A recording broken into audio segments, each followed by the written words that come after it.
আসসালামু আলাইকুম, কেমন আছেন সবাই? আশা করি ভালো আছেন। আলহামদুলিল্লাহ আমিও খুব ভালো আছি। আপনারা বিশ্বাস করবেন কিনা জানি না, আমার বাসায় ভিডিও করার মতো কোনো কাজের গ্লাস নেই, তাই বোতলটাই কেটে নিলাম। বোতল কেটে বোতলের মধ্যে একটু পানি আর নুন দিয়ে নিলাম। তারপরে দেখি একটু হলুদের গুঁড়ো দিব ঝিলিমিলি করার জন্যে। কিন্তু ভাবতেছি মা যদি এখন এসে দেখে আমি পুরো পলিথিনটা নিয়ে এসে পড়ছি, মাত্রই বাজার থেকে হলুদের গুঁড়াটা নিয়ে আসছি। দাঁড়ান একটু দেখি হলুদের গুঁড়াটা দিলে ভিডিওটা কেমন হয়, ঝিলিমিলি করে কিনা। ওয়াও, সবার কাছের গ্লাস দিয়ে যতটা না সুন্দর হয়েছে আমার কি বলে এটা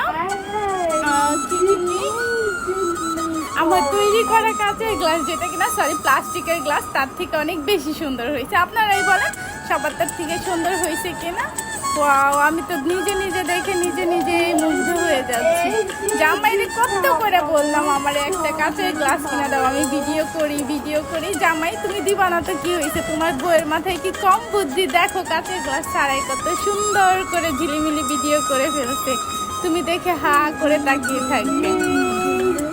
আপনারাই বলেন তো ভিডিওটা কেমন হয়েছে? আমার কাছে তো খুব ভালো লাগছে। আপনারা কে কে আমার মতো এরকম কাঁচের গ্লাস না থাকলে এরকম বিভিন্ন বুদ্ধি বের করে ভিডিও করেন, অবশ্যই আমাকে জানাবেন। আর আমার ভিডিওটা কেমন হয়েছে সেইটাও জানাবেন। আর জামাই, হ্যাঁ তুমিও কিন্তু অবশ্যই জানাবা কেমন হয়েছে।